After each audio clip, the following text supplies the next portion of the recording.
తెలుగు కథా పారిజాతాలు శ్రోతలకు స్వాగతం. ఈరోజు చదవబోయే కథ 'జనని భారతి'. ఈ కథ మన తెలుగు కథలు అంతర్జాల పత్రికలో 23/5/23న ప్రచురితమయ్యింది. రచనా పఠనం ఎంఆర్వి సత్యనారాయణమూర్తి. కథ 'జనని భారతి'. మన బ్యాచ్లో చాలామంది యుఎస్ వెళ్ళడానికే మొక్కు చూపుతున్నారు. It is a wise decision. Kaveri, నీ నిర్ణయం చెప్పలేదు. యుఎస్కా, ఆస్ట్రేలియాకా అడిగాడు రాహుల్. అతని ప్రశ్నకి దీర్ఘంగా శ్వాస విడిచింది కావేరి. నేనింకా ఎటూ డిసైడ్ అవ్వలేకపోతున్నాను. ఇంటికి వెళ్ళాక ఆలోచించి నీకు ఫోన్ చేస్తాను అంది Kaveri. Okay, take your own time. కానీ ఇండియాలో ఉంటానన్న స్టూపిడ్ ఆలోచన మాత్రం పెట్టుకోకు అన్నాడు రాహుల్ నవ్వుతూ. అతని మాటలకి కావేరి మనసులో కొద్దిగా బాధ కలిగింది. బెంగుళూరులో మెడిసిన్‌లో పీజీ చేసిన తెలుగువారి ఫేర్‌వెల్ పార్టీ అది. రాహుల్ వాళ్ళందరికీ లీడర్. ప్రస్తుతం ఈ పార్టీని స్పాన్సర్ చేసింది కూడా అతనే. పార్టీ అయ్యాక రూమ్‌కి వచ్చి లగేజ్ సర్దుకుని ట్రైన్ ఎక్కింది కావేరి. ఆమె స్నేహితులు చాలామంది విమానంలో వెళ్ళిపోయారు. మర్నాడు ఉదయం తణుకులో ట్రైన్ దిగి నరసాపురం బస్సు ఎక్కి శివపురం వచ్చింది కావేరి. రమణమ్మ కూతుర్ని కౌగిలించుకుని చాలా సంతోషపడింది. తన కూతురిప్పుడు ఒక పెద్ద డాక్టర్. ఆ విషయం తలుచుకోగానే ఆమె కళ్ళ వెంట ఆనంద బాష్పాలు జలజల రాలాయి. అమ్మా, ఇప్పుడు నీకు సంతోషమేనా? తల్లి కన్నీళ్లు తుడుస్తూ అడిగింది కావేరి. "ఆ, చాలా సంతోషం తల్లి. నా మాట నిలబెట్టావు" అంతే కూతురు నుదుటి మీద ముద్దు పెట్టుకుని. కావేరి స్నానం చేసి శివాలయానికి వెళ్ళింది. పూజారి సూర్యనారాయణ గారు కులాసానా అమ్మా, ఎండి పరీక్ష కూడా అయ్యావట కదా, మీ అమ్మ నిన్న చెప్పింది అన్నారు ఆప్యాయంగా. అవునండి, అంతా మీ వంటి పెద్దల ఆశీర్వచన ఫలితం అయ్యగారు అంది కావేరి వినయంగా. దానికైన చిన్నగా నవ్వారు.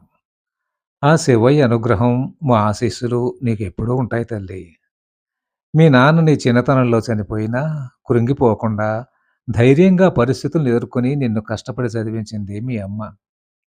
నా బిడ్డ డాక్టర్ కావాలి, సమాజానికి దేశానికి సేవ చేయాలని రోజూ గుడికి వచ్చి శివయ్యకి మొక్కుకునేది. ఆమె కష్టం, నీ కృషి నిన్ను డాక్టర్ని చేశాయి. ఆ! రామ్మూర్తి మాస్టారు మీ కుటుంబానికి చాలా అండగా నిలబడి సహకారం కూడా చేశారు. ఆయన ఊళ్ళో లేరమ్మా. లేకపోతే గడప గడపకు తిరిగి నీ రాక గురించి చెప్పేవారు. నువ్వంటే అంత ప్రేమ ఆయనకు అన్నారు పూజారి. మాస్టారు ఊళ్ళో లేరు అని తెలియగానే నిరుత్సాహపడింది కావేరి. గుడి నుంచి తిన్నగా మాస్టారింటికి వెళ్ళాలనుకుంది. పూజారి గారు ఆమె గోత్రనామాలు చెప్పి స్వామివారికి హారతిచ్చి స్వామివారి పాదుకలు ఆమె శిరస్సుపై ఉంచి ఆశీర్వదించారు.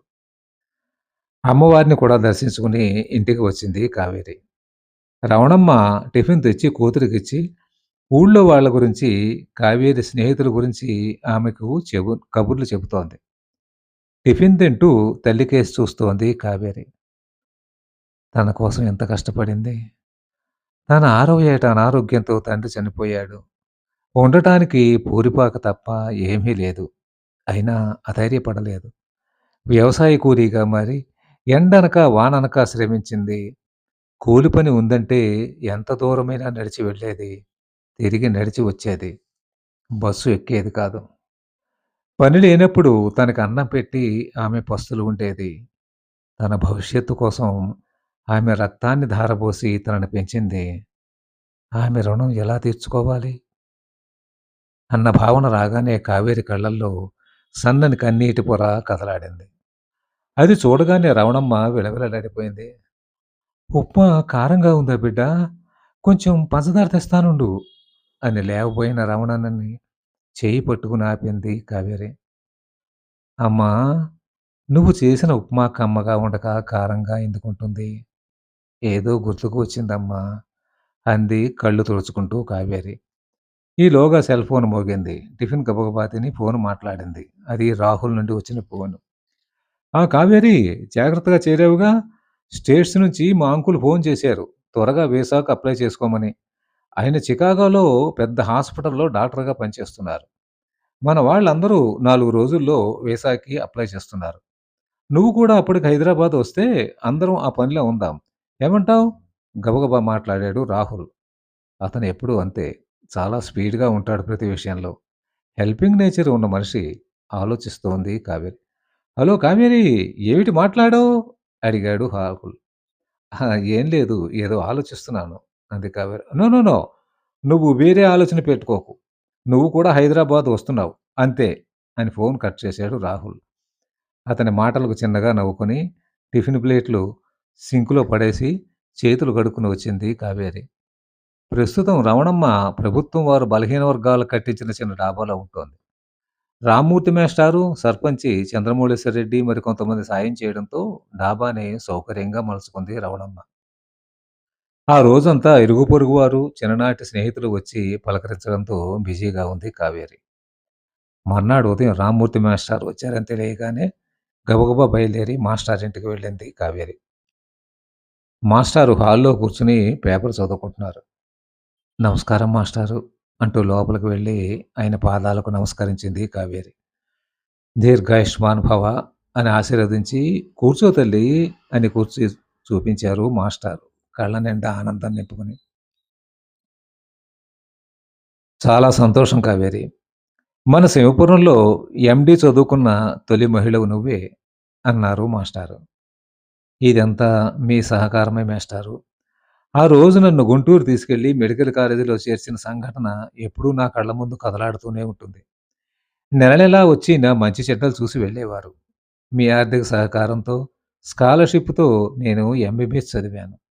మీ బంధువుల ట్రస్ట్ సహకారంతో ఎండీ కూడా పూర్తి చేశాను. నన్ను ఇంతటి విద్యావంతురాలిని చేసిన మిమ్మల్ని ఎప్పటికీ మరువలేను మాస్టారు" అంది మరోసారి చేతులు జోడించి కావేరి. "దానికేముందమ్మా! నువ్వు తెలివైన దానివి. జీవితంలో ఉన్నత శిఖరాలు చేరుకోవాలన్న పట్టుదల ఉంది. నీ కృషి, పట్టుదల చాలా గొప్పవి. అవే నిన్ను పైకి తీసుకొచ్చాయి. ఏదో నాకు తోచిన సాయం చేశాను. అతి పెద్ద విషయం కాదు" అన్నారు మాస్టారు. 2 నిమిషాలు గడిచాక, "ఇప్పుడు ఏం చేద్దామనుకుంటున్నావు?" అడిగారు మాస్టారు. "ఇంకా ఏ నిర్ణయం తీసుకోలేదు మాస్టారు. మా బ్యాచ్ చాలామంది విదేశాలు వెళ్ళే ప్రయత్నాల్లో ఉన్నారు. నన్ను రమ్మనమని ఫోర్స్ చేస్తున్నారు" అంది కావేరి. ఆమెకేసి పరిశీలనగా చూశారు మాస్టారు. ఉన్నత విద్యతో వచ్చిన తేజస్సుతో కళకళలాడుతోంది ఆమె మొహం. కానీ మనస్సు డోలాయమానంలో ఉందని గ్రహించారు. "ఆ! కావేరి, ప్రస్తుతం మన దేశం స్వాతంత్ర దినోత్సవ అమృతోత్సవం జరుపుకుంటోంది. కొన్ని వేల మంది ప్రాణాలు అర్పిస్తేనే గాని మనకు స్వాతంత్రం రాలేదు. నీకు తెలుసా?" గంభీరంగా అన్నారు మాస్టారు. అర్థం కాక ఆయనకేసి చూసింది కావేరి. "అవునమ్మా! బ్రిటిష్ వాళ్ళు మనకు స్వాతంత్రం ఇవ్వడానికి మనల్ని చాలా బాధలు పెట్టారు. వందే మాతరం అని అంటే లాఠీలతో దారుణంగా కొట్టి హింసించారు. ఎంతోమంది త్యాగధనులు భార్యాబిడ్డల్ని వదిలి స్వాతంత్రోద్యమంలో పాల్గొని జైళ్లకు వెళ్లి ఎన్నో కష్టాలు పడ్డారు. జైలు శిక్ష పూర్తయ్యాక మరలా ఉద్యమంలో పాల్గొని మళ్లీ జైలుకు వెళ్ళేవారు. మన దగ్గరలోనే ఉన్న రేలంగి గ్రామంలోని తిరుపతి రాజు గారు 6 సార్లు జైలుకి వెళ్లారు. ఏలూరులోని ఒక కుటుంబంలో 8 మంది జైలుకి వెళ్లారంటే దేశం పట్ల వారికి ఎంత గాఢాభిమానం ఉందో మనకి అర్థమవుతుంది. అంతెందుకు, మన శివపురంలోనే డేగ సూర్యనారాయణ, ఆయన భార్య వెంకటరత్నం ఉద్యమంలో పాల్గొని జైలుకి వెళ్లారు. ఆ దంపతులకు జైలులోనే ఆడబిడ్డ పుడితే భారతి అని పేరు పెట్టుకున్నారు. అంత దేశభక్తి వారికి. మాస్టారు ఒక్క నిమిషం ఆగి టీపాయ్ మీద ఉన్న గ్లాసులో నీళ్లు తాగారు. కావేరి ఆయనకేసే చూస్తోంది.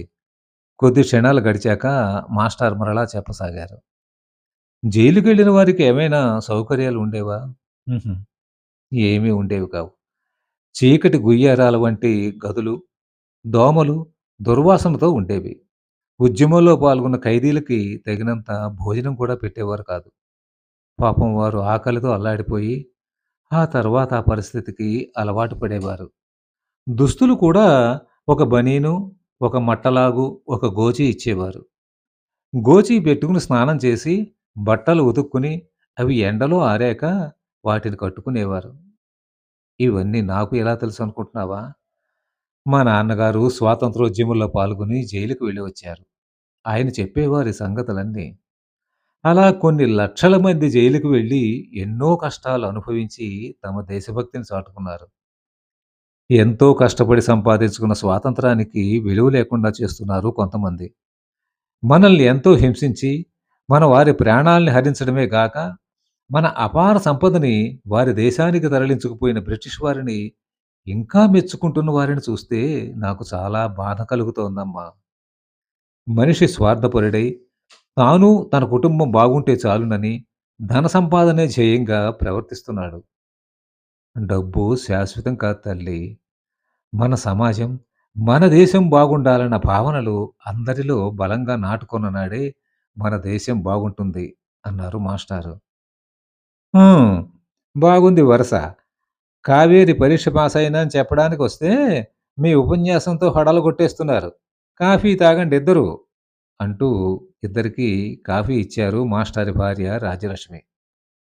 కాఫీ తాగి ఇంటికి వచ్చింది కావేరి. మాస్టారి మాటలే ఆమె చెవుల్లో మారుమోగుతున్నాయి. ప్రతివారు తమ సుఖమే చూసుకుంటే ఎలా?